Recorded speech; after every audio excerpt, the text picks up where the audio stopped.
Mes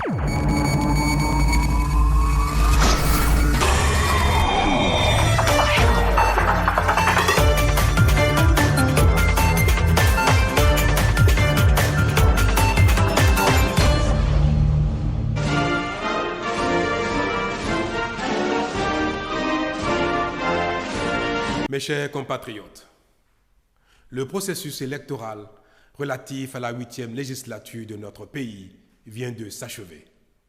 Il aura été l'aboutissement d'une réforme majeure, difficile, à la fois souhaitée et redoutée, la réforme du système partisan. Cette réforme était souhaitée parce qu'elle était attendue de vieille date, autant par les citoyens, la société civile que par les acteurs politiques, pour redonner confiance aux uns et crédibilité aux autres quant à l'importance de l'impact du système partisan sur la qualité de la gouvernance du pays.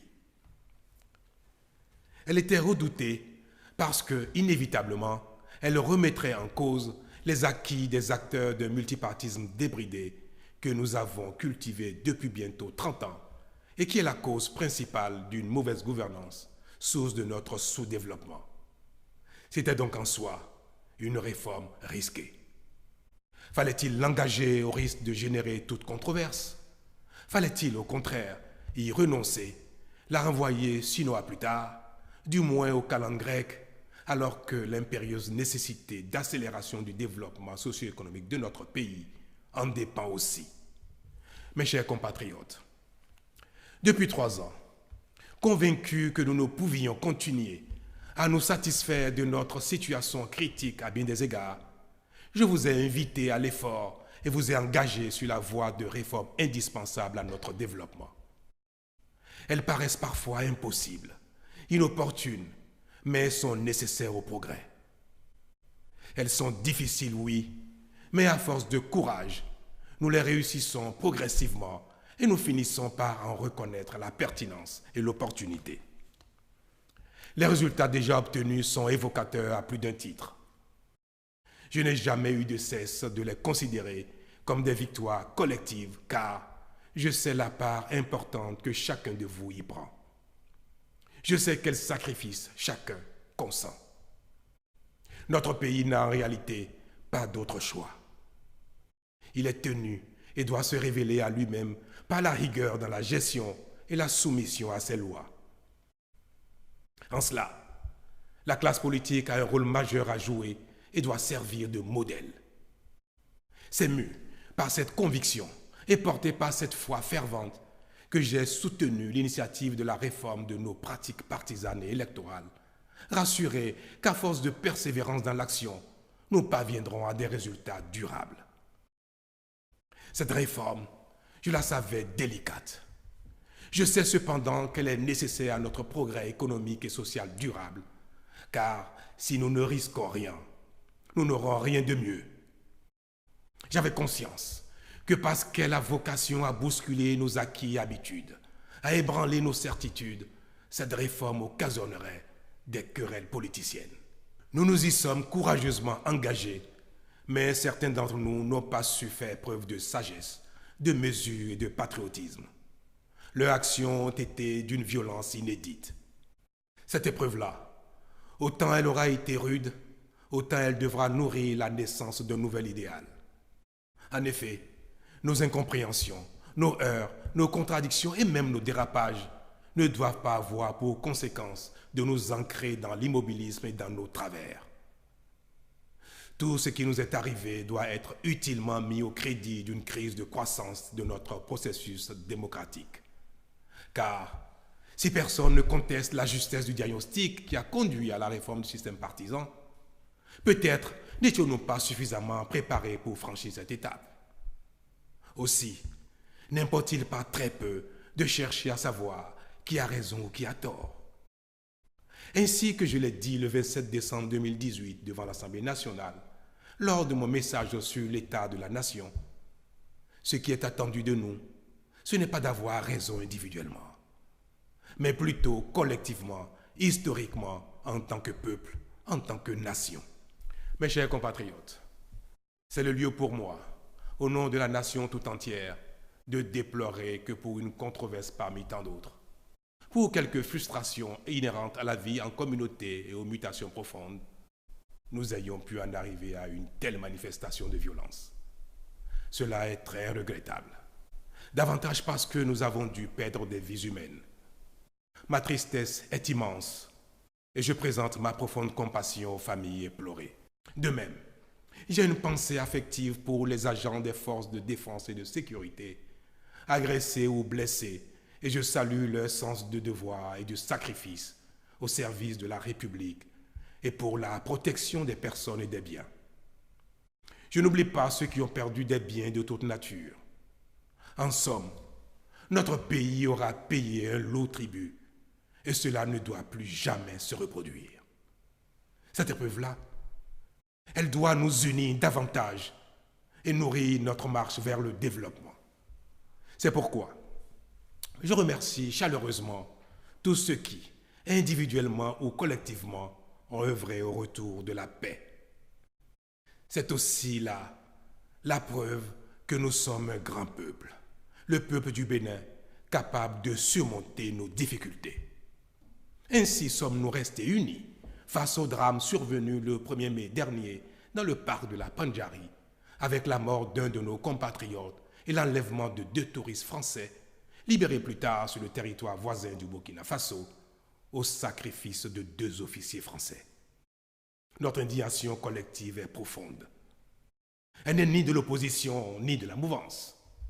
Elle n'a pas de religion et n'est d'aucune région. Elle est simplement celle du Bénin tout entier. Je veux ici, au nom de tous, rendre un vibrant hommage à notre compatriote assassiné, aux soldats français tués et saluer la libération des 2 touristes. Je veux surtout vous rassurer qu'en attendant les résultats des enquêtes, mon gouvernement a promptement pris la mesure de la situation. C'est pourquoi, bien que le parc soit déjà aux normes internationales grâce au savoir-faire de notre partenaire African Park, nous avons décidé de renforcer davantage le dispositif de sécurité, aussi bien en effectifs qu'en moyens logistiques ultramodernes. Ceux-ci seront mis en place à très court terme. Mes chers compatriotes, des difficultés, il y en aura sans doute encore sur notre parcours pour rythmer notre quête légitime de progrès et éprouver notre détermination à y parvenir. Mais comme à chaque fois, nous saurons puiser en nous les ressources pour être à la hauteur des attentes. À ce propos, je voudrais inviter le nouveau Parlement qui vient de se doter de son bureau à se mettre résolument au service du Bénin entier. Je l'invite à jouer son rôle avec panache pour démentir les suspicions légitimes qui ont pu naître à son égard et apaiser les craintes qu'il suscite. Il doit, au nom du peuple, voter des lois qui renforcent la démocratie et soutiennent le développement socio-économique, procéder au contrôle méthodique et rigoureux de l'action du gouvernement pour l'amener à faire mieux et toujours plus au service de l'État et des populations. Je l'invite tout particulièrement à rassurer l'opposition politique en procédant à la relecture responsable de la charte des partis et du code électoral pour les actualiser en tenant compte des réalités de l'évolution de notre pays.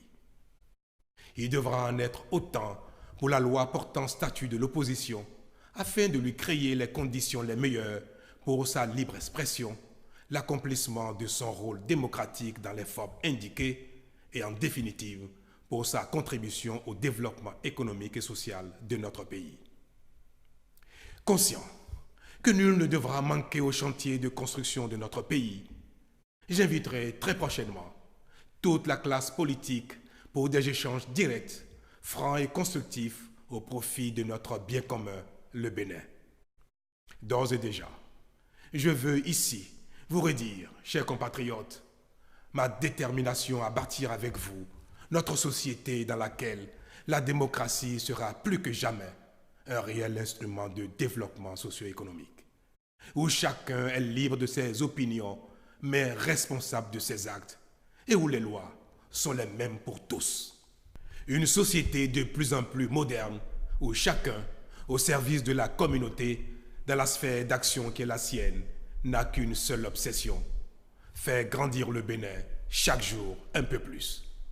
Vive le Bénin, Je vous remercie. Suite à cette sortie médiatique du chef de l'État, nous avons effectué une descente dans les rues de Cotonou et les quelques citoyens interviewés ont donné leur avis. Je pense que le chef de l'État, la sortie du chef de l'État est venue à point nommé. Dans la mesure où, après les crises post-électorales, elle est venue pour apaiser la tension, d'accord, dans le pays, réconcilier avec la classe politique, de l'opposition et de la population également. Donc je pense que à travers ce qu'il a dit, si nous prenons à chaque niveau, il a fait la lecture de ce qui s'est passé du début, avant les élections, jusqu'à la fin, par rapport aux lois qui sont votées, la loi électorale bien sûr. Et il a demandé à ce que la nouvelle législature puisse, bien sûr avec l'opposition, puisse corriger la loi afin que chacun se retrouve dedans. Donc je pense que nous ne pouvons qu'encourager le chef de l'État et le soutenir dans tout ce qu'il fait par rapport à l'évolution et au développement du pays. Il est le père de la nation. Étant le père de la nation, il est appelé à écouter toutes les couches possibles de la nation. C'est bon de parler, mais le fait est dans l'action. Il faut que l'action soit des actions concrètes qui peuvent mener ce pays-là à bon port. Sinon, ça ne va pas. J'apprécie correctement la sortie du président, qu'il fasse tout possible pour que le calme vienne dans le pays. Il a fait seulement un discours d'apaisement. Ce que je lui demanderais, c'est de tout faire pour rassembler tous les acteurs politiques, les opposants aussi qui n'ont pas pu aller aux élections, de tout faire pour que la tension baisse, de les appeler tous. Voilà, c'est ce que moi je souhaiterais. Ils n'ont pas manqué de laisser un message à l'opposition. Si j'ai un message à lancer à l'endroit de l'opposition, c'est de dire à l'opposition de remettre la balle à terre. Parce que il est temps que les fils de ce pays puissent se réconcilier et parler d'une seule voix. Nous ne voulons pas la division. Je pense que en politique, c'est de bonne guerre. Et après la guerre, il n'y a pas de vainqueur, il n'y a pas de vaincu. C'est le pays qui a gagné. Donc je demande à l'opposition de considérer ce que le chef d'État a dit et qu'en son temps, s'il leur fait appel, d'aller sagement et discuter. Et je pense que ce serait bien pour chacun de nous. Ce qui est fait est fait. Et prochainement, il faut que les opposants aussi se prennent en charge pour faire leur bloc et que ça ira bien. Et aux opposants, moi je leur dis de prendre leur calme, calme. On va voir ce que l'avenir va donner à nous tous. Soulignons que c'est la première sortie du chef de l'État depuis les législatives du 28 avril 2019.